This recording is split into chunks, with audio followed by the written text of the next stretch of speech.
أعوذ بالله من الشيطان الرجيم. بسم الله الرحمن الرحيم. اقرأ باسم ربك الذي خلق. خلق الإنسان من علق. اقرأ وربك الأكرم الذي علم بالقلم.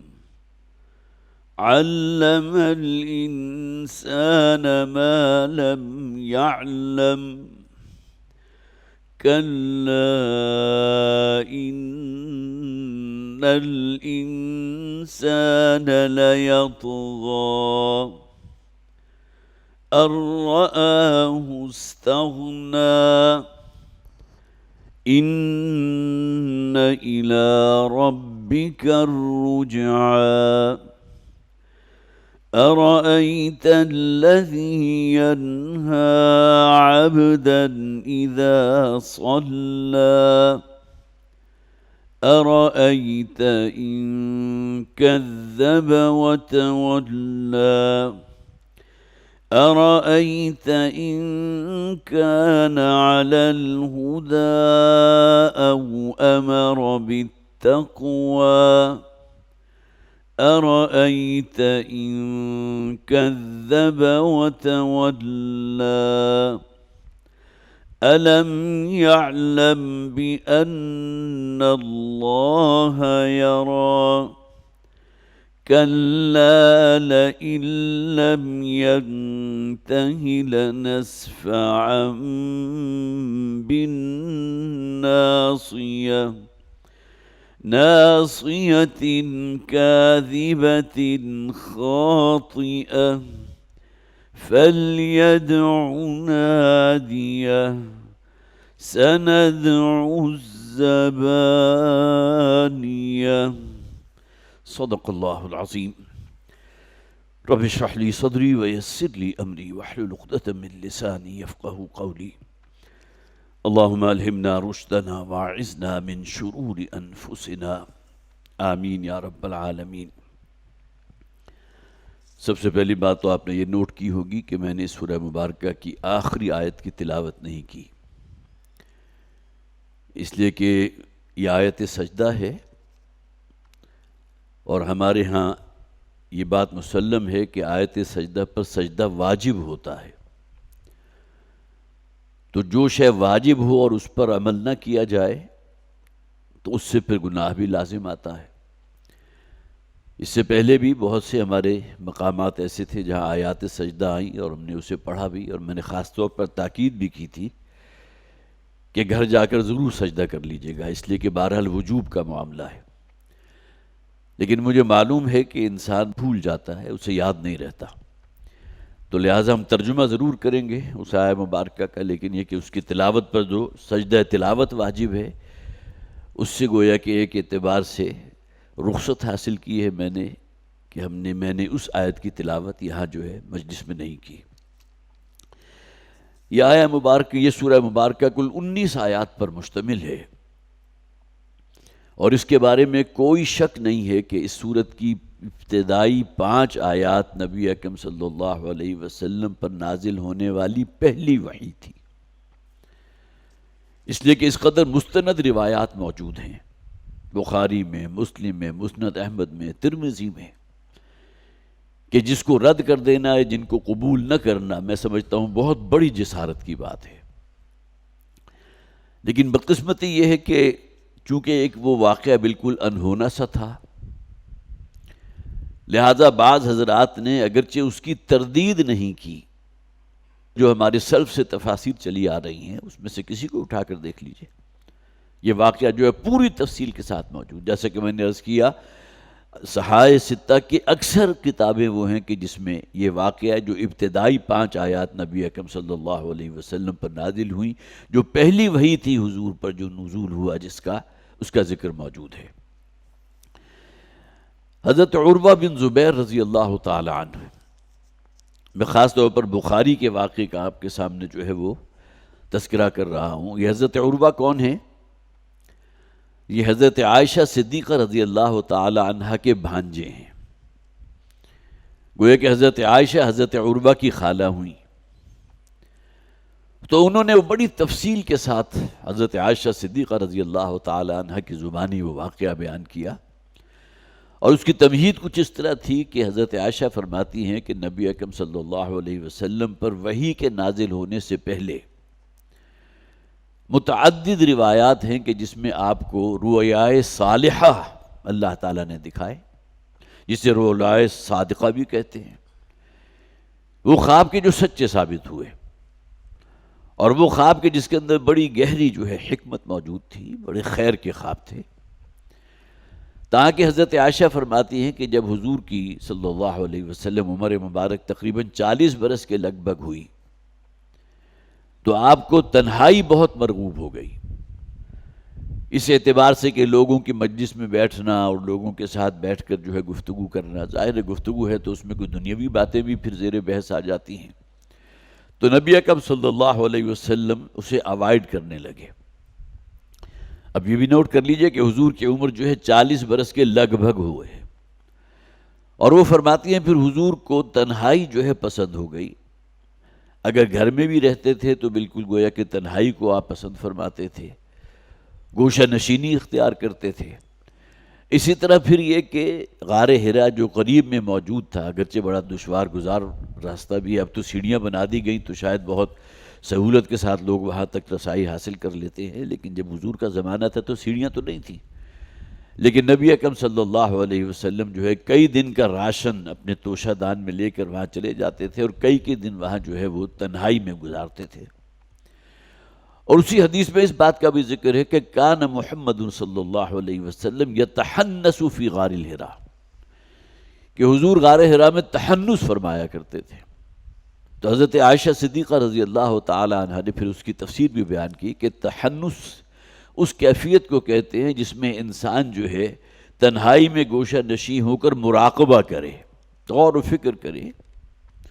تو حضور وہاں ظاہر ہے کہ اس وقت تک تو حضور پر وحی نازل نہیں ہوئی تھی، اور دین ابراہیمی جس مس شکل کے اندر اس معاشرے میں موجود تھا کہ جس میں جو ہے ما کان صلاتہم عند البیت الا مکاء و تصدیہ، وہ نماز پڑھتے بھی تھے تو جسے آپ کہیے کہ بے ہنگم قسم کی آوازیں نکال رہے ہیں، تالیاں پیٹ رہے ہیں، بالکل براہنہ ہو کر طواف کر رہے ہیں، تو ظاہر ہے یہ وہ چیزیں تھیں جو بھی کسی بھی انسان کو جس کے اندر فطرت جو ہے وہ سلیم ہے وہ اس کے ساتھ لگا نہیں کھاتی۔ تو کانا یتحنس فی غار حرا، نبی اکرم صلی اللہ علیہ وسلم تحنس فرمایا کرتے تھے۔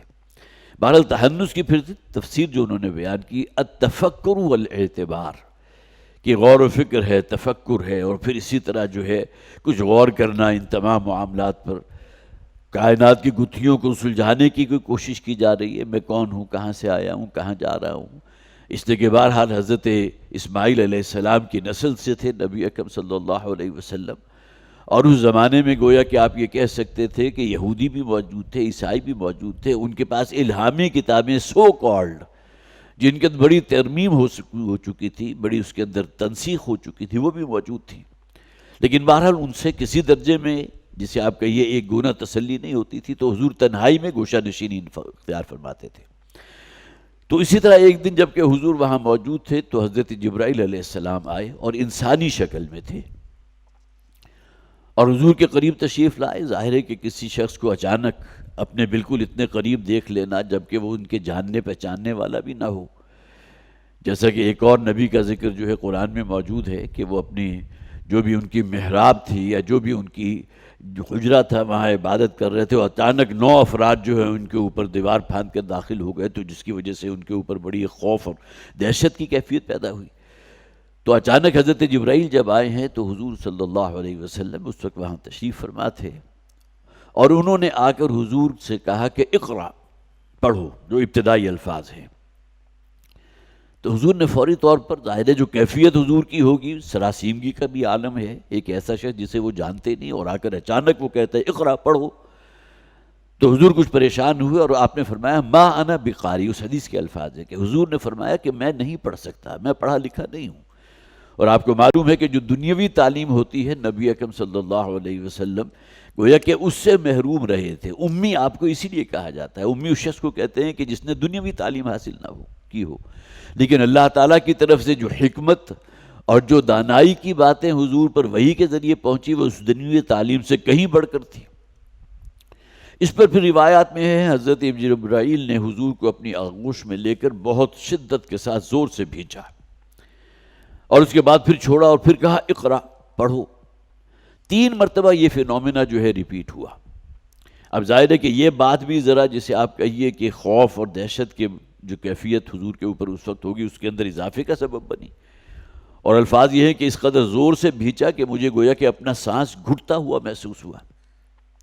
اب اس روایت میں اگرچہ ذکر موجود نہیں ہے، لیکن بہرحال یہ بات جو ہے از خود ثابت ہو جاتی ہے کہ حضرت جبرائیل علیہ السلام کے پاس کوئی تختیاں تھیں یا کوئی بھی ایسی شے تھی جس پر کچھ لکھا ہوا تھا، ورنہ اگر کوئی شخص کسی ان پڑھ سے بھی کہے کہ تم پڑھو اور مراد یہ ہے کہ جو میں کہتا ہوں اس کو ریپیٹ کرو تو کوئی مشکل کام نہیں ہے، لیکن کسی لکھی ہوئی تحریر کو پڑھنا جو ہے وہ ظاہر ہے کہ وہ صرف وہی پڑھ سکتا ہے جس نے جو بھی علم خواندگی ہے اس کو کچھ نہ کچھ حاصل کیا ہو، دنیوی تعلیم حاصل کی ہو۔ اور اس کے بعد پھر یہ 5 آیات جو ہیں حضرت جبرائیل علیہ السلام نے حضور کو پڑھوائیں، گویا کہ وہ ایک تختی موجود تھی جس پر یہ 5 آیات کندہ تھی، اور ایسا نہیں ہوا کہ وہ تختی پھر حضور کے پاس چھوڑ دی گئی ہو، ورنہ تو سب سے بڑی دلیل یہ تھی کہ حضور گھر جاتے تو آپ کے پاس وہ تختی ہوتی۔ فوری طور پر میرا ذہن منعطف ہوا حضرت موسیٰ علیہ السلام کی طرف، کوہ طور پر جب تشریف لے گئے تھے تو اللہ تعالیٰ نے جو 10 کمانڈمنٹس ہیں، جو احکام 10 ہیں، جو تورات کی بنیاد بنتے ہیں، وہ تختیوں پر لکھی ہوئی صورت میں حضرت موسیٰ علیہ السلام کے سپرد کیے تھے، جس کا ذکر قرآن حکیم میں بھی موجود ہے۔ جب وہ واپس لوٹے ہیں اور پوری قوم میں سے اکثر و بیشتر لوگ وہ تھے جو سامری جادوگر کے، جسے آپ کہیے کہ اس کے پریشر میں آ کر یا اس کی ترغیب کی وجہ سے انہوں نے بچھڑے کو اپنا معبود بنا کر اس کی پوجا پاٹ شروع کر دی تھی، تو بڑی شدید غضبانی کیفیت طاری ہوئی حضرت موسیٰ علیہ السلام پر۔ تو نبی اکرم صلی اللہ علیہ وسلم جب اس ایک تجربے سے گزرے ہیں تو آپ جب گھر لوٹے ہیں، حضرت خدیجہ رضی اللہ تعالیٰ عنہ گھر میں موجود تھیں۔ تفصیل سے یہ واقعہ موجود ہے، جیسے کہ میں نے عرض کیا نا کہ بعض مفسرین اس نئے دور کے ایسے ہیں جنہوں نے اس واقعے کو درخور اعتنا سمجھا ہی نہیں، اس کا ذکر ہی نہیں ہے۔ میں تدبر قرآن کا مطالعہ کر رہا تھا تو اس میں کہیں ذکر اس واقعے کا نہیں ہے جو کئی احادیث کی صحیح کتابوں میں موجود ہیں۔ انہی کے ایک شاگرد رشید موجود ہیں، ان کا نام میں نہیں لینا چاہتا، لیکن ایک ویڈیو کلپ میں نے ان کا دیکھا تھا جنہوں نے یہ کہا تھا یہ جو ایک پہلی وحی کا واقعہ بیان کر دیا جاتا ہے احادیث کے اندر، اس کی کوئی جڑ اور بنیاد نہیں ہے، بلکہ غالباً الفاظ ان کے یہ تھے یہ ڈرامہ ہے کہ جو لوگوں کو دکھا دیا گیا، جبکہ گویا کہ اس کی آڑ میں جو مستند ترین کتابیں احادیث کی ہو سکتی ہیں اس کی نفی کر دی گئی، جبکہ اس کو قبول کرنے میں کوئی شے جو ہے رستے میں رکاوٹ نہیں ہے۔ اللہ تعالیٰ کو جو ہم مانتے ہیں کہ جو چاہے وہ کر سکتا ہے، تو نبی اکرم صلی اللہ علیہ وسلم پر اگر آغاز وحی اس اعتبار سے اس انداز میں ہوئی ہو تو اس کو قبول کرنے میں کیا تعمل ہے، لیکن بہرحال چونکہ اپنی طرف سے کوئی نئی چیز لانی مقصود ہوتی ہے، اور بہرحال جن کے بھی وہ شاگرد رشید ہیں تدبر قرآن کا، جیسا کہ میں نے ذکر کیا، اس کے اندر سرے سے اس واقعے کا ذکر ہی موجود نہیں۔ بہرحال حضرت خدیجہ رضی اللہ تعالیٰ عنہ نے حضور کو، چونکہ گھر میں موجود تھی آپ کی اہلیہ حضرت خدیجہ، تو وہ بھی کچھ پریشان ہوئی، حضور نے جو ہے وہ کچھ کپاہٹ کی آپ کے اوپر طاری تھی، اس لیے کہ پہلا تجربہ تھا اور بالکل انوکھا تجربہ تھا۔ بہرحال پھر حضرت خدیجہ جو ہے نبی اکرم صلی اللہ علیہ وسلم کو اپنے چچا زاد بھائی ورقہ ابن نوفل کے پاس لے گئیں۔ یہ تورات اور انجیل کے بڑے ماہر اس کا علم رکھنے والے تھے، اور الفاظ یہ آتا ہے کانا یکتب التورات فی العبرانیہ، انہوں نے عبرانی زبان سیکھی ہوئی تھی اور تورات جو عبرانی زبان میں تھی اس کا مطالعہ کیا کرتے تھے۔ تو حضرت ورقہ ابن نوفل جو حضرت خدیجہ کے چچا زاد بھائی تھے، انہوں نے پھر کئی کوسچنز کیے حضور سے، اور بالآخر انہوں نے کہا کہ یہ تو وہی ناموس ہے جو موسیٰ پر نازل ہوا تھا۔ گویا کہ جو بھی انہوں نے تورات کی تعلیم، وہ اصل میں بعد میں پھر وہ عیسائی ہو گئے تھے، اور اسی بنیاد کے اوپر پھر وہ گویا کہ ان کا ایمان جو ہے وہ بائبل پر، تورات اور انجیل پر ہو گیا، اور اسی گویا کہ سیناریو میں حضرت خدیجہ رضی اللہ تعالی عنہ جو ہے وہ حضور کو لے کر ان کے پاس گئی تھی، اور انہوں نے تصدیق کر دی تھی کہ یہ وہی ناموس ہے جو حضرت موسیٰ علیہ السلام پر نازل ہوا تھا۔ اس لیے کہ جیسا کہ میں نے عرض کیا حضرت موسیٰ علیہ السلام کو بھی الواح اور تخلیاں دی گئی تھیں، اس کے اوپر احکام کندہ تھے. اسی طرح نبی اکرم صلی اللہ علیہ وسلم پر جو پہلی وحی نازل ہوئی ہے تو وہ گویا کہ کسی تختی کے اوپر لکھی ہوئی شکل میں تھی جسے حضور کو پڑھوایا گیا تھا. اقرأ بسم ربک الذی خلق، خلق الانسان من علق. حضرت خدیجہ نے حضور کو بڑی تسلی دی. آپ تو یتیموں کی جو ہے وہ جس سرپرستی کرنے والے ہیں، غریبوں کی مدد کرنے والے ہیں، اور آپ کے جو بھی اخلاق ہیں اس کے اوپر کہیں کوئی انگلی نہیں اٹھا سکتا. اللہ تعالیٰ آپ کو ہرگز ضائع نہیں کرے گا. یہ جو تجربہ ہوا ہے اللہ تعالیٰ اس سے یقیناً خیر ہی برآمد کرے گا. اور اس سے یہ بات بھی بالکل ثابت ہو جاتی ہے نبی اکرم صلی اللہ علیہ وسلم کسی بھی نبوت اور رسالت کے امیدوار نہیں تھے. ایک ہوتا ہے نا کوئی شخص جو ہے کسی خاص کیڈر کے لیے، کس خاص مرتبے کے لیے اپنے آپ کو اہل سمجھتا ہے. نبی اکرم صلی اللہ علیہ وسلم پر یہ پورا واقعہ جو ہوا تو آپ کے لیے بالکل ایک اجنبی واقعہ تھا جو نبی اکرم صلی اللہ علیہ وسلم جس سے گزرے ہیں. اب یہ وہ تمہیدی بات تھی جو میں نے آپ کے سامنے رکھ دی، اور بہت اہم واقعہ جو بہرحال ہم نے تو جب بالکل چھوٹی جماعتوں میں تھے، چھٹی ساتویں میں، وہیں جو ہے پہلی وحی کیسے نازل ہوئی تھی. اور بخاری کے اندر ایک باب باقاعدہ باندھا گیا ہے کیف بدأ الوحی، کہ وحی کا آغاز کیسے ہوا، اور تفصیل سے یہ واقعہ جو ہے اس کے اندر موجود ہے. فرمایا اقرأ بسم ربک الذی خلق، پڑھیے اپنے رب کے نام کے ساتھ کہ جو خالق ہے، جس نے پیدا کیا. اب مولانا اصلاحی یہاں ترجمہ کرتے ہیں پڑھ کر سنائیے اپنے اس رب کا کلام جس نے تمام چیزوں کو پیدا کیا. گویا کہ پڑھنے کے اندر جو ایک بات ہے نا کہ کوئی شے سامنے پیش کی گئی تھی جس کو کہا گیا پڑھیں، اس کا انکار ہو گیا. پڑھ کر سنائیے، اور اس کے لیے 2-3 آیات انہوں نے قرآن حکیم کی بطور دلیل بھی پیش کی ہیں کہ وہاں ترجمہ کیا ہے، اے نبی صلی اللہ علیہ وسلم انہیں سنائیے اللہ کی آیات، وہ اللہ جس نے اس پوری کائنات کو پیدا کیا. جبکہ اقرا کے اصل معنی کیا ہے؟ پڑھیے، پڑھیں، پڑھ اپنے رب کے نام کے ساتھ الذی خلق، کے جس نے تخلیق فرمائی ہے. اب یہاں خلق کا لفظ جو ہے مجرد آ گیا جس میں پوری اس کائنات کی ہر شے جو اللہ نے تخلیق فرمائی وہ اس کے اندر آ گئی. خلق الانسان من علق، اسی اللہ کی تخلیق کا نقطہ معراج ہے انسان. الرحمن علم القرآن خلق الانسان علمہ البیان. انسان کی تخلیق جو ہے وہ گویا کہ اللہ کی جتنی بھی تخلیقات ہیں اس میں سب سے ٹاپ پر ہے. وَلَقَدْ كَرَّمْنَا بَنِي آدَمَ وَحَمَلْنَاهُمْ فِي الْبَرِّ وَالْبَحْرِ. اسی طرح لقد خلقنا الانسان فی احسن تقویم، جس پہلے جو ہم نے صورت پڑھی تھی، ہم نے انسان کو بہترین، احسن جو ہے مبالغے کا صیغہ ہے، سب سے بلند مقام پر انسان کو پیدا کیا. تو خلق الانسان من علق، انسان کو اللہ نے پیدا کیا ہے علق سے. علق عام طور پر ترجمہ کیا جاتا ہے اور یہاں بھی جمے ہوئے خون سے، لیکن علقہ کا یہ مادہ عربی زبان میں آتا ہے اس شے کے لیے جو کسی چیز کے ساتھ چپک جائے، لیسدار شے. اور آج ہماری ایمبریولوجی جو ہے اس بات کی طرف ہمیں لے کر جاتی ہے کہ جو ابتدا ہوتی ہے انسان کی، گویا کہ اس کی جو تخلیق اب وہ بالکل ابتدائی مرحلے میں ہے، تو وہ کوئی پھٹکی خون کی یا کوئی جمع ہوا لوتھڑا اس شکل میں ہوتا ہے. اسی طرح علقہ کے کہتے ہیں کسی شے کو جو لٹکی ہوئی ہو، معلق. سبع معلقہ جو ہے وہ بہت ٹاپ کے جو شاعر ہوتے تھے مکہ کے رہنے والے، ان کا کلام ہوتا تھا جو بیت اللہ کے دروازے پر لٹکا دیا جاتا تھا. گویا کہ یہ تمام شعراء میں سب سے ٹاپ پر ہیں، اور ان کا کلام اس قابل ہے کہ بیت اللہ کی جو دروازہ ہے اس کی زینت بن سکے. سبع معلقہ، وہی معلقہ، معلق وہ شے کہ جو معلق ہو، گویا کہ لٹکی ہوئی شے. اور آج ہمیں معلوم ہے کہ جو ایمبریو جب تھوڑا سا گرو کر جاتا ہے تو وہ ایک پیڈیکل کی طرح لٹک رہا ہوتا ہے رحم مادر کی جو وال ہے، جو یوٹرائن وال ہے اس کے ساتھ، تو معلق اس اعتبار سے بھی ہو گیا. اور اسی طرح علیق کہتے ہیں جونک کو. آپ میں سے جس نے بھی جونک دیکھی ہے وہ خاص ایک اس کی جو ہے ایک ساخت ہوتی ہے اور وہ ایک مڑی ہوئی شکل میں ہوتی ہے، اور وہ عام طور پہ کسی شے کے ساتھ چپک جائے تو اسے وہاں سے چھڑانا آسان کام نہیں ہوتا تھا.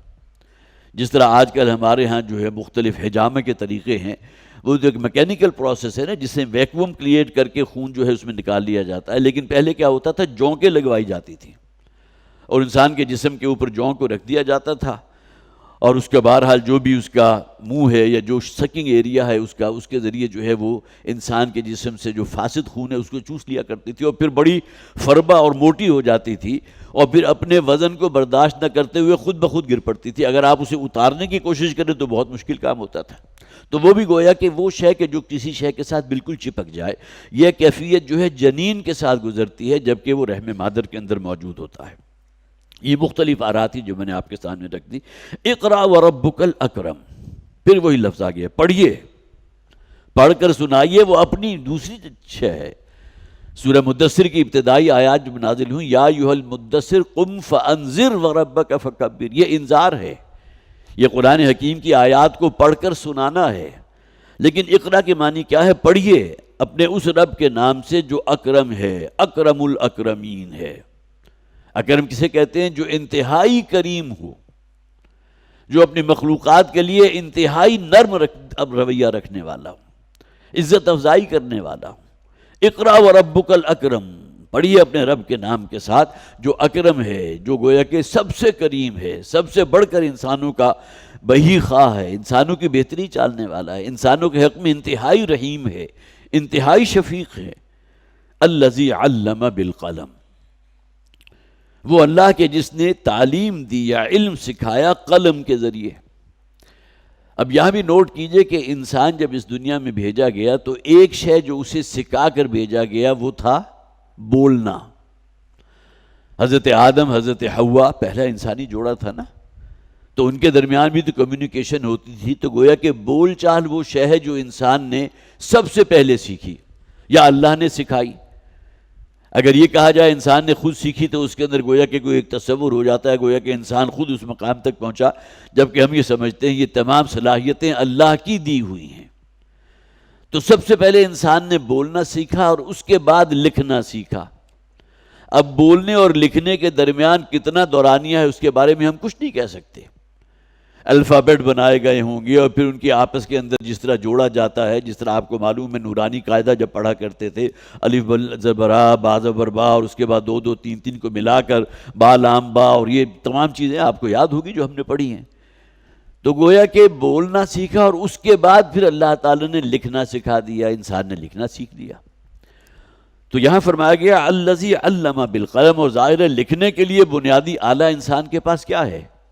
وہ قلم ہے۔ کس شکل میں ہوگا جب ابتدا میں جب انسان نے لکھائی شروع کی تھی، اور آج کس شکل میں قلم موجود ہے؟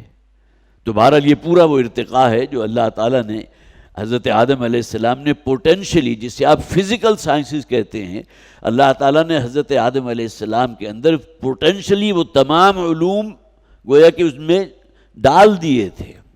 جیسا کہ فرمایا گیا نا سورہ بقرہ کی ابتدا میں، غالباً چوتھا رکوع ہے، کہ اللہ تعالیٰ فرماتے ہیں کہ ہم نے وَعَلَّمَ آدَمَ الْأَسْمَاءَ كُلَّهَا، اب یہ کل کا لفظ جو ہے کہ جتنے بھی علوم تھے ان کے نام یا نومنکلیچر جس کو کہتے ہیں، اللہ تعالیٰ نے حضرت آدم علیہ السلام کو تعلیم دے دیے تھے، سکھا دیے تھے۔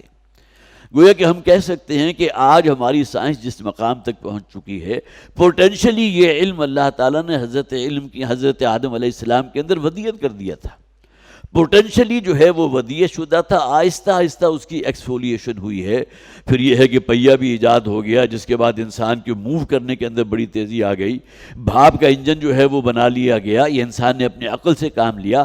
تو پوٹینشلی یہ تمام چیزیں انسان کے اندر موجود تھیں۔ علم آدم الاسماء کلھا، اور اس کے بعد وہ پوری تفصیل ہے۔ پھر حضرت آدم علیہ السلام کو فرشتوں کے سامنے پیش کیا گیا، ان سے جب سوالات کیے گئے تو ان کے علم میں نہیں تھا، انہوں نے صاف کہہ دیا ہمیں تو صرف وہی شے معلوم ہے جو اے پروردگار تو نے ہمیں سکھائی ہے، اس سے آگے بڑھ کر ہمارے اندر تو کوئی نہیں تھی کہ ہم کہیں اور سے کوئی علم حاصل کرتے۔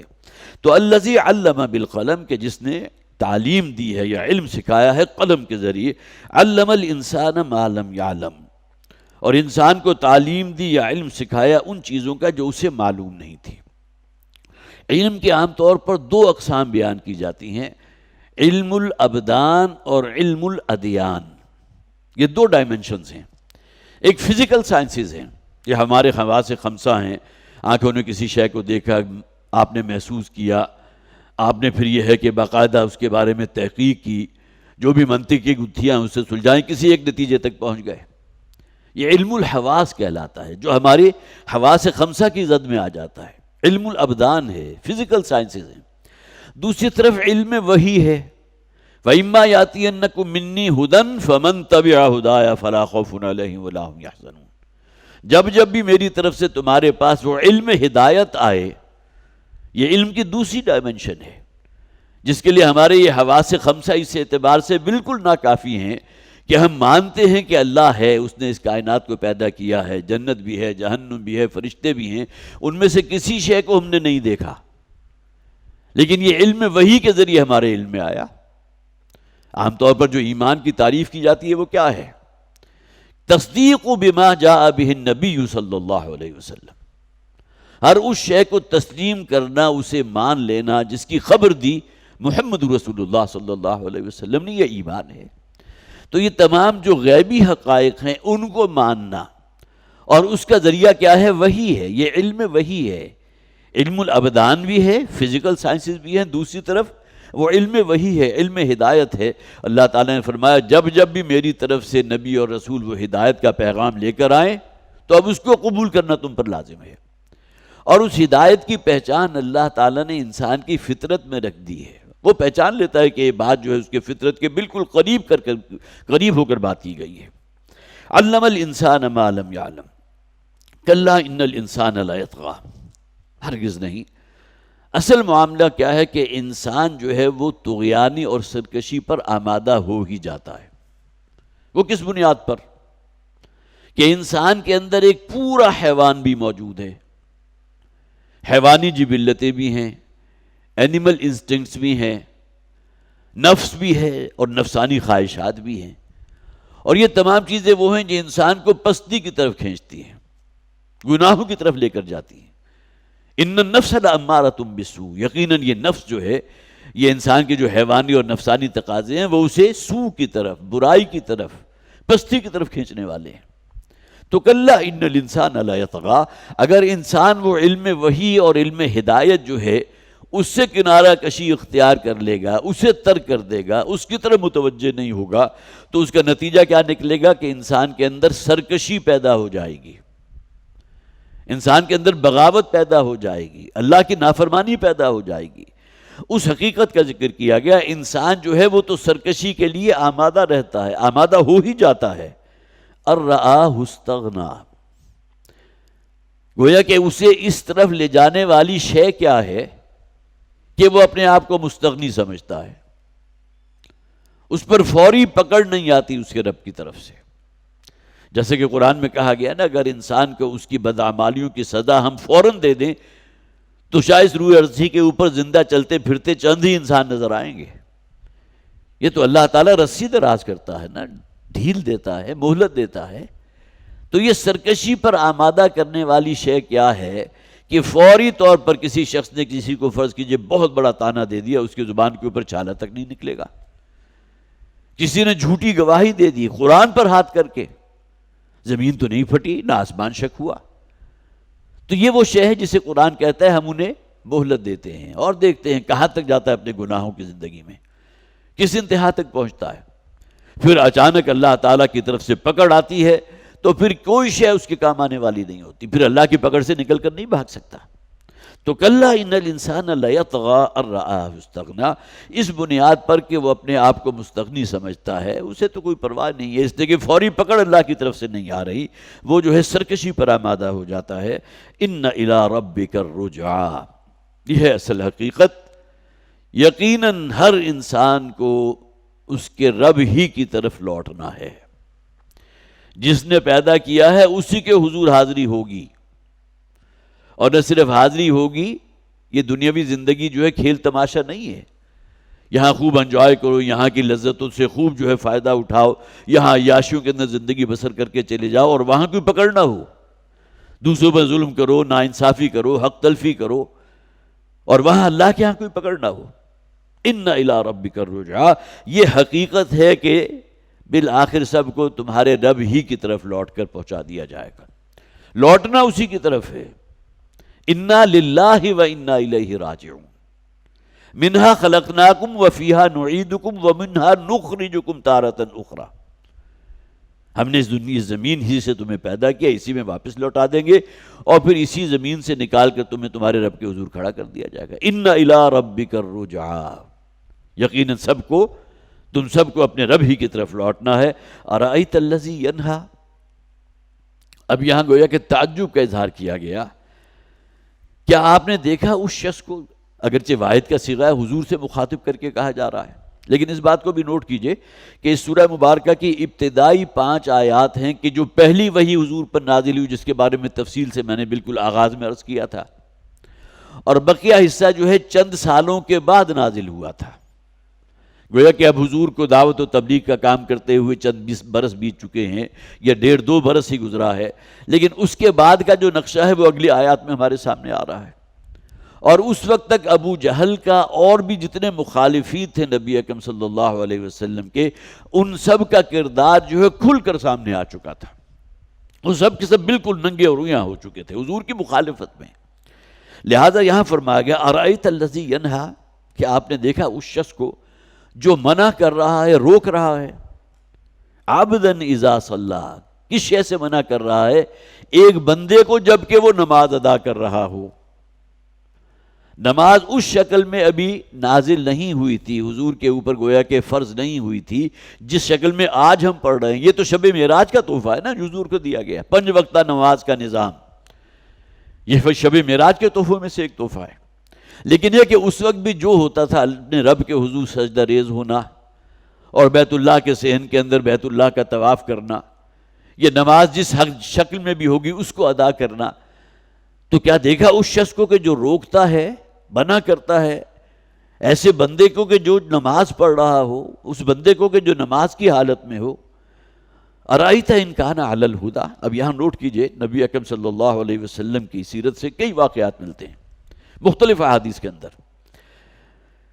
مسلم شریف میں یہ واقعہ موجود ہے، مسند احمد میں موجود ہے، اور امام نسائی اس کو لے کر آئے ہیں اپنی کتاب میں، کہ ایک موقع پر جب کہ نبی اکرم صلی اللہ علیہ وسلم کعبے کے صحن میں نماز ادا کر رہے تھے، سجدہ ریز تھے، تو ابو جہل وہاں قریب موجود تھا۔ اچانک اس کی نظر حضور پر پڑ گئی، تو اس شخص نے کہا، ابو جہل نے، کہ اب جب یہ سجدے کی حالت میں جائے گا تو میں اس کے سر کے اوپر اپنا پیر رکھ کر اس کا سر کچل دوں گا۔ یہ جتنے بھی اس کے، جسے آپ کہیے کہ ہم نشین اس کے ساتھ موجود تھے، جس کا دوسرے واقعے کے اندر جن کے ناموں کا ذکر بھی موجود ہے حدیث کے اندر، تو اس شخص نے یہ کہا ابو جہل نے، اور اس کے بعد بڑھا حضور کی طرف کہ جیسے ہی حضور سجدے کی حالت میں جائیں تو حضور کے سر کے اوپر اتنی زور سے اپنی ایڑی ماریں کہ آپ کا چہرہ جو ہے زخمی ہو جائے۔ اب اس حدیث میں آگے کیا بیان کیا گیا؟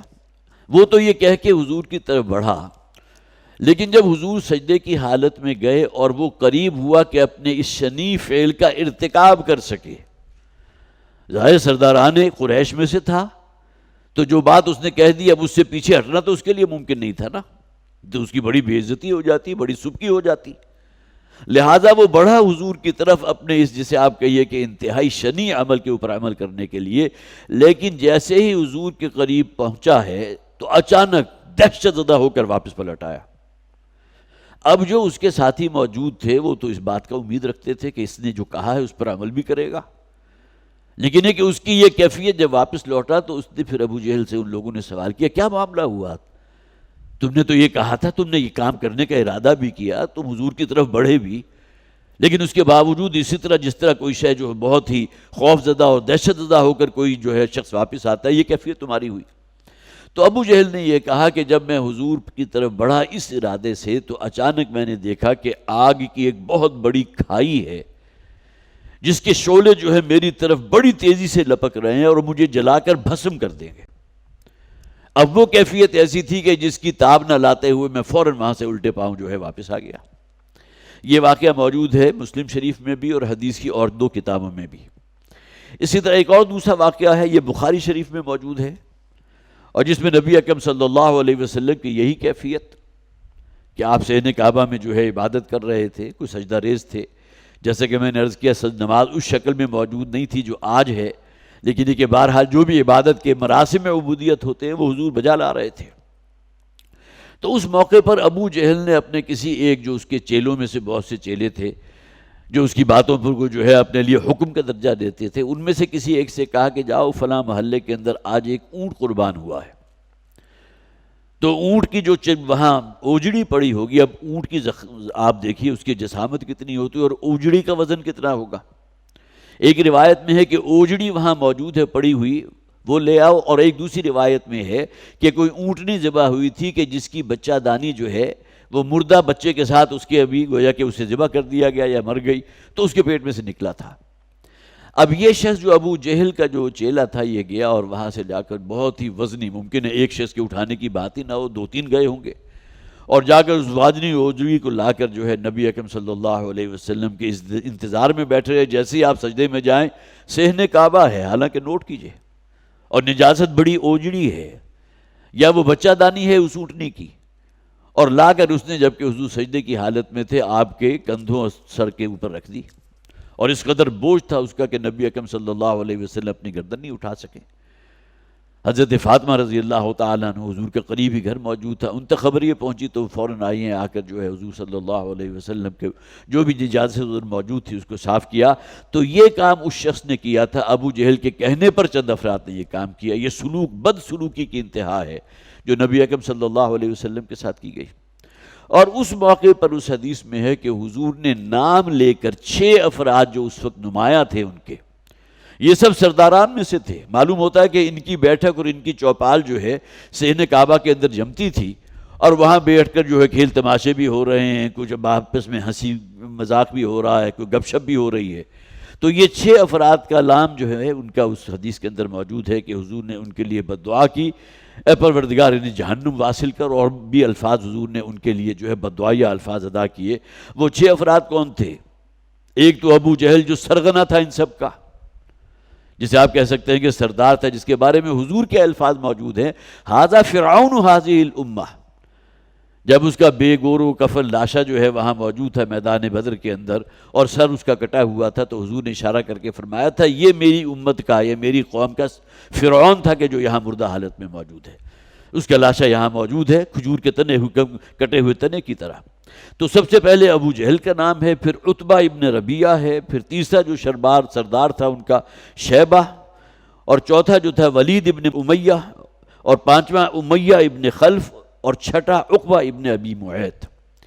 یہ 6 ان کے جو ہے بڑے بڑے رؤوسا اور بڑے بڑے سرداران تھے کہ جو بہت بڑی رکاوٹ بن رہے تھے نبی اکرم صلی اللہ علیہ وسلم کے اس کام میں، اور پھر یہ کہ یہ اس بدسلوکی انہوں نے حضور کے ساتھ کی تھی، جس کی بنیاد پر نبی اکرم صلی اللہ علیہ وسلم نے ان کے لیے بد دعائیہ الفاظ جو ہیں حضور کی زبان سے نکلے۔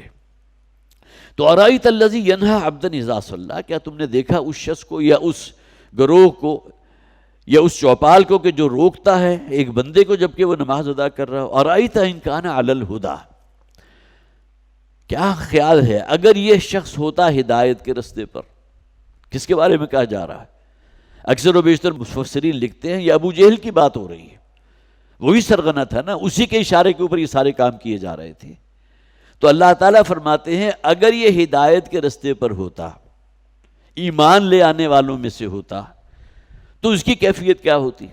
اب فوری طور پر ذہن میں آ جاتا ہے کہ نبی اکرم صلی اللہ علیہ وسلم کی رات کی دعائیں جو تھیں ان میں ایک دعا یہ بھی تھی، اے پروردگار عمرو ابن حشام جو اصل نام ہے ابو جہل کا، اور عمر ابن خطاب جو حضرت عمر ہیں رضی اللہ تعالیٰ عنہ، ان دونوں کو نبی اکرم صلی اللہ علیہ وسلم نے گویا کہ یکساں گردانتے ہوئے اللہ کے حضور پیش کیا، پروردگار ان دونوں میں سے ایک کو اپنے دین کے لیے قبول فرما لے، کم سے کم ایک کو تو کروا، اگر 2 ہی ہو جائیں تو کیا کہنے۔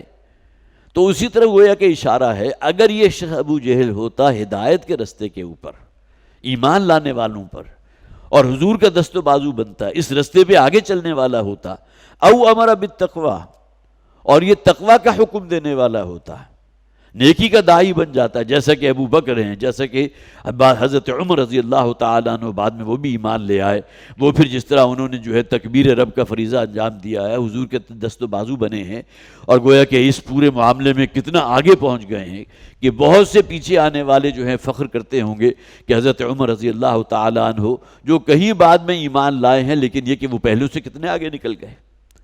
ارائیت ان کان علی الہدی، اگر یہ ہوتا ہدایت کے رستے پر، او امر بالتقوی، یا اس نے کم سے کم یہ کہ نیکی کا کام کیا ہوتا، تقوی کا حکم دیا ہوتا، اس رستے پر آگے چلا ہوتا، ارائیت ان کذب وتولی، اب کیا مشاہدہ ہے کہ یہ شخص وہ ہے کہ جو جھٹلا رہا ہے اور اپنا منہ موڑ رہا ہے، اور یہی وہ ہے جس نے، اس بدبخت نے وہ حکم دیا تھا کہ فلاں محلے میں ایک اونٹنی ذبح ہوئی ہے، اس کی اوجری لا کر حضور کے کندھوں پر ڈال دو۔ وہ تفصیل سے وہ واقعہ میں نے آپ کو سنایا جو بخاری شریف کے اندر موجود ہے۔ اسی طرح وہ واقعہ جو حدیث کی 3 اور کتابوں کے اندر موجود ہے، نبی اکرم صلی اللہ علیہ وسلم جب کہ نماز ادا کر رہے تھے، ابو جہل بڑھا حضور کا سر کچلنے کے لیے کہ اپنے جو ہے پیر کی ٹھوکر یا اپنا وزنی پاؤں جو ہے اس زور سے حضور کے سر پر مانگ رہے، جبکہ آپ حضور سجدے کی حالت میں ہو کہ آپ کا چہرہ جو ہے وہ زخمی ہو جائے، لیکن یہ کہ اس نے اچانک دیکھا کہ اللہ تعالیٰ کی طرف سے ہدایت، اللہ تو ہر شے کی قدرت رکھتا ہے کہ آگ کی ایک بڑی کھائی ہے کہ جس کے شعلے جو ہے اس کی طرف لپک رہے ہیں، تو وہاں سے بدک کر واپس آ گیا۔ یہ تمام کیفیات کرنے والے کون تھے؟ یہ وہی اسی علاقے کے رہنے والے، اسی بستی کے رہنے والے، جن 6 کا نام ابھی میں نے آپ کو سنایا ہے۔ یہ سب کے سب وہ تھے کہ جسے آپ کہیے کہ سرداران میں ان کا شمار ہوتا تھا، ٹاپ کی لیڈرشپ تھی کہ جو اس وقت مکہ میں موجود تھے حضور کے مخالفین میں سے۔ الم یعلم بان اللہ یرا، یہ حکم دیتے ہوئے جو ابو جہل نے حکم دیا تھا اور بدسلوکی کرتے ہوئے جس نے بھی کی، کیا وہ جانتا نہیں تھا کہ اللہ دیکھ رہا ہے؟ ظاہر ہے کہ یہ تو وہ شخص جانے گا نا جو ایمان لے آئے گا، اسے یقین اس درجے کا حاصل ہوگا کہ میں اللہ کی نگاہ میں ہوں، میرا چھوٹے سے چھوٹا عمل خواہ وہ رائی کے دانے کے برابر کیوں نہیں ہے، اللہ دیکھ رہا ہے۔ وَمَن يَعْمَلْ مِثْقَالَ ذَرَّةٍ خَيْرًا يَرَهُ وَمَن يَعْمَلْ مِثْقَالَ ذَرَّةٍ شَرًّا يَرَهُ، کوئی عمل خواہ وہ ذرے کے برابر کیوں نہ ہو، وہ اعمال نامے میں دیکھ لے گا اس دن۔ اللہ تعالیٰ کی نگاہ سے باہر کوئی شے نہیں ہے۔ الم یعلم بان اللہ یرا، کیا اسے معلوم نہیں تھا کہ اللہ اسے دیکھ رہا ہے، اس کا یہ عمل اللہ کی نگاہ میں ہے۔ کلا لئن لم ینتہی، ہرگز نہیں، اگر یہ باز نہ آیا اپنی مخالفت سے۔ اور مخالفت جیسا کہ میں پہلے بھی عرض کر چکا، پہلے ایک تو ایک زبانی مخالفت ہوتی تھی نا، کہ ساحر بھی کہہ دیا، مجنون بھی کہہ دیا، دیوانہ بھی کہہ دیا، یہ تمام الفاظ ہیں کہ جو اس معاشرے کے لوگوں نے نبی اکرم صلی اللہ علیہ وسلم کے لیے استعمال کیا۔ جادوگر بھی کہہ دیا، ساحر کہہ دیا گیا، لیکن یہ کہ بعد میں پھر جسمانی تشدد بھی، اور نبی اکرم صلی اللہ علیہ وسلم کے ساتھ جو بدسلوکی ہوئی، 2 واقعات جو میں نے ابھی آپ کو سنائے۔ اسی طرح ایک موقع پر جب کہ حضور صلی اللہ علیہ وسلم بیت اللہ کے صحن جو ہے وہاں موجود تھے، ایک بدبخت نے اپنی چادر جو ہے اس کے اندر کس قدر شدید جو ہے نفرت یا انتقام ہو گئی حضور کے اس کام کے خلاف جو توحید کی بات وہ کر رہے تھے، کہ اپنی چادر حضور کے گلے میں ڈال کر اس زور سے کھینچا کہ آپ کی آنکھیں ابل گئیں۔ یہ تمام بدسلوکی کے معاملات حضور کے ساتھ ہوئے۔ کلا لئن لم ینتہی، ہرگز نہیں، اگر یہ باز نہ آیا، لنصفعا بالناصیہ، سین فا عین کا مادہ آتا ہے کسی شے کو گھسیٹنے کے لیے، اور گھسیٹا اسی شے کو جاتا ہے جو کوئی رزسٹ کر رہی ہو، ورنہ ایک شے جو ہے کوئی بالکل عام پڑی ہوئی ہے، ٹھیک ہے اس کو بھی آپ گھسیٹ لیں گے، لیکن جس کے اندر ریزسٹنس شامل ہو، گھسیٹنے کے اندر، اس عمل کے اندر وہ شے موجود ہے، تو ہم تو اس کو گھسیٹیں گے۔ لنصفعا بالناصیہ، ناصیہ کہتے ہیں پیشانی اور یہ سر کے اگلے حصے کے جو بال ہوتے ہیں، بالنواصی والاقدام، یہ الفاظ بھی قرآن میں آئے کہ جہنم میں ان کو جو ہے جھونک دیا جائے گا، ان کے قدموں کی طرف سے پکڑ کے اور ان کے سر کے چوٹی کے بالوں سے پکڑ کے، جس طرح کسی نہر کے کنارے جب عام طور پر کوئی جو کھیل کود کر رہے ہوتے ہیں نوجوان بچے، تو دوسرے کے ساتھ یہ عمل بھی کرتے ہیں کہ کسی ایک بچے کو جو ہے پکڑا، اس کے ٹانگوں سے ایک شخص نے، دوسرے نے اس کے جو ہے سر کے بالوں سے پکڑا یا ہاتھوں سے پکڑا اور انہیں جھولا جھلاتے ہوئے جو ہے وہ نہر کے اندر ڈال دیا۔ یہ مشاہدے میں عام چیزیں سامنے آتی ہیں۔ تو بالنواصی والاقدام، جہنم میں جو انہیں جھونکا جائے تھا، تو اس کیفیت کا ذکر بھی قرآن میں ایک مقام پر کر دیا گیا۔ یہاں ناسیہ کے الفاظ آئے، اور ناسیہ چوٹی کو اور یہ جو بال ہوتے ہیں سامنے اس کے لیے آتا ہے، اور آپ کو معلوم ہے پیشانی انسان کے عزت اور افتخار کی علامت ہوتی ہے، اور انسان جب سجدہ کرتا ہے تو گویا کہ اپنی پیشانی خاک پر رکھ دیتا ہے اپنے رب کے سامنے۔ اس سے زیادہ عاجزی اور اس سے زیادہ پستی کا کوئی امکان تو نہیں ہے۔ تو لنصفعا بالناصیہ، ہم اسے لازماً گھسیٹیں گے، ناصیہ اس کی پیشانی کے بالوں سے پکڑ کر۔ فلیدعو نادیہ، تو اسے چاہیے بلا لے اپنے ہم نشینوں کو۔ ابو جہل کے جو چیلے چانٹے تھے، اسی طرح جتنے اور سرداران تھے ان کے اندر عتبہ بھی تھا، امیہ ابن خلف بھی تھا، شیبہ ابن ربیعہ بھی تھا، ولید ابن امیہ بھی تھا، امیہ ابن خلف بھی تھا، 6 افراد جن کا میں نے آپ کے سامنے ذکر کیا تھا۔ بلا لیں اپنے اپنے ساتھیوں کو، حضور کی جان لینا چاہتے ہو یا آپ کی مخالفت کرنا چاہتے ہو تو لے آؤ اپنے پوری چوپال کو، اپنے ہم نشینوں کو، اپنے ہم خیال لوگوں کو، اپنے مجلس والوں کو۔ اور نادی کا لفظ جو ہے آج بھی عربی زبان میں استعمال ہوتا ہے مجلس کے لیے یا کلب کے لیے۔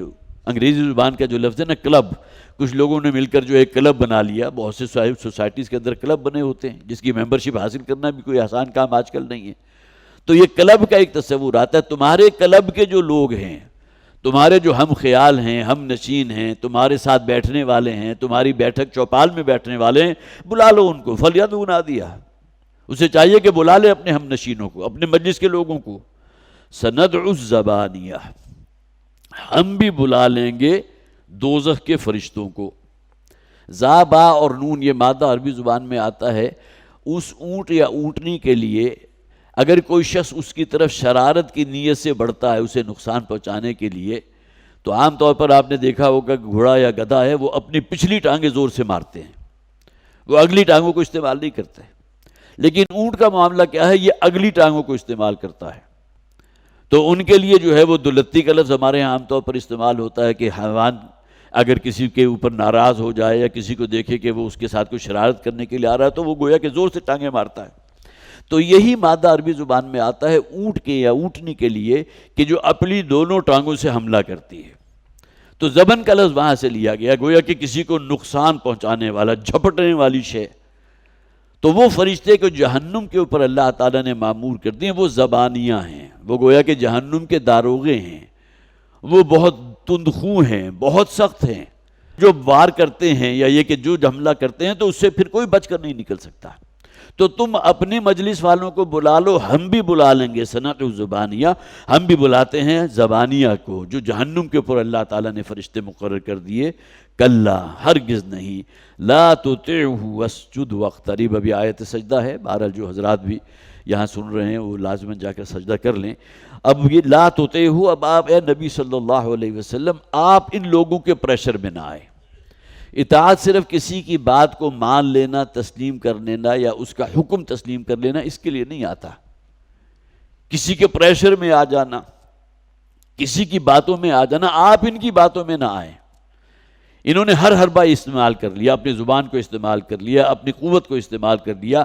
اس قوت کو روکنے کے لیے، اس توحید کی بات کو روکنے کے لیے انہوں نے کون کون سا طریقہ جو اختیار نہیں کیا؟ ہرگز نہیں، لا، تو آپ ان کی باتوں میں نہ آئیں۔ انہوں نے تو بڑے لالچ بھی دیے تھے، ہم آپ کو اپنا بادشاہ بنانے کو تیار ہیں۔ آپ ذرا اشارہ کیجئے کسی خاندان کی طرف، وہاں کی جو اعلیٰ ترین حسین اور حسب نسب والی خاتون ہوگی، ہم آپ کی طرف سے پیغام لے کر جائیں گے آپ کے نکاح کے لیے۔ یہ آفرز بھی حضور کو کر دی گئی، باقاعدہ پوری مجلس جو ہے وہ حضور کے پاس جو ہے وفد بنا کر حاضر ہوئی، اور اس قسم کی لالچ اور ٹیمپٹیشنز بھی دی گئی، سختی بھی کی گئی، زبان کو بھی استعمال کیا گیا، تشدد بھی کیا گیا، تمام چیزیں ہیں۔ لیکن یہ کہ ان تمام چیزوں میں آپ اس پریشر میں نہ آئے، یہ تھوڑی دیر کی بات ہے، کچھ ہی عرصے کے بعد اللہ تعالیٰ جو ہے پھر یہی حضور ہوں گے صلی اللہ علیہ وسلم، اور وہ اونٹنی کے اوپر سوار ہوں گے، فاتح کی حیثیت سے اسی شہر مکہ کے اندر داخل ہوں گے۔ لا تطیعوا، آپ ان کی بات نہ مانیں، ان کی باتوں میں نہ آئیں، ان کی چکنی چپڑی باتیں جو ہیں اس کے زیر اثر نہ آئیں، اور سجدہ کیجئے، واسجد واقترب، اور حضور کے اور اللہ کے اور قریب ہو جائیے۔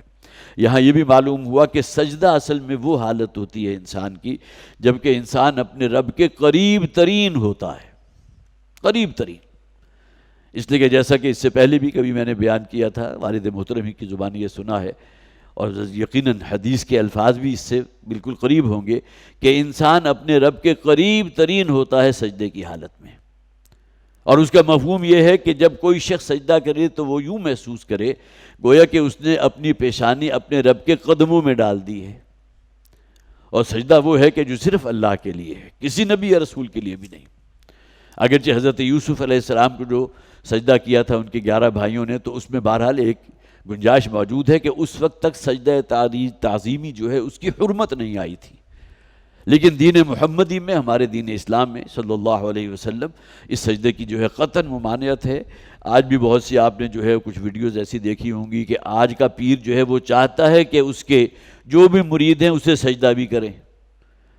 ہاتھ چومنا جو ہے اس کو، وہ تو اپنی جگہ ایک عمل ہے جو اکثر و بیشتر کیا جاتا ہے، اگرچہ اس سے بھی جو ہے احتراز ہی کرنا چاہیے، اس لیے کہ بہرحال جس شخص کا بھی آپ ہاتھ چوم رہے ہیں اس میں پھر شیطان کو ایک گنجائش نکل آتی ہے کہ وہ اس کے اندر کہیں کوئی جو ہے جسے آپ کہیے کہ کوئی تکبر یا گھمنڈ یا غرور کے نام کی شے کو اس کے اندر پیدا نہ ہو جائے، تو لہٰذا ان باتوں سے بھی اعتراض کرنا چاہیے۔ کجا یہ کہ سجدہ کر دینا کسی انسان کو، سجدہ صرف اس اپنے رب کے لیے ہے، تو کلا لا تطعہ واسجد واقترب، ہرگز نہیں اے نبی صلی اللہ علیہ وسلم آپ ان کے پریشر میں نہ آئیں، ان کے تشدد اور ان کی جو بھی عزائم ہیں، جو بھی یہ کر رہے ہیں اس دعوت کو روکنے کے لیے، آپ اس سے متاثر نہ ہوں، اور آپ سجدہ کیجئے اور اپنے رب کو اور مزید قرب حاصل کیجئے۔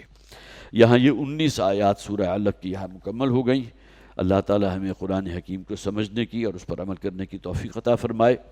پچھلی مرتبہ بھی میں نے عرض کیا تھا کہ ہمارے چچا ہیں وقار احمد صاحب، وہ شدید علیل ہیں، اور ابھی بھی وہ پچھلی دفعہ بھی میں نے بتایا تھا وہ آئی سی یو میں داخل ہیں۔ آج غالباً کو 11واں دن انہیں ہو گیا، اگرچہ آئی سی یو سے وہ واپس کمرے میں تو منتقل ہو گئے، لیکن حالت ابھی ان کی جو ہے اسی طرح بدستور وہ اب صحیح نہیں ہے۔ ان کے لیے خاص طور پر دعا کیجیے، اللہ تعالیٰ ان کے لیے بہت ہی عافیت والا معاملہ فرمائے۔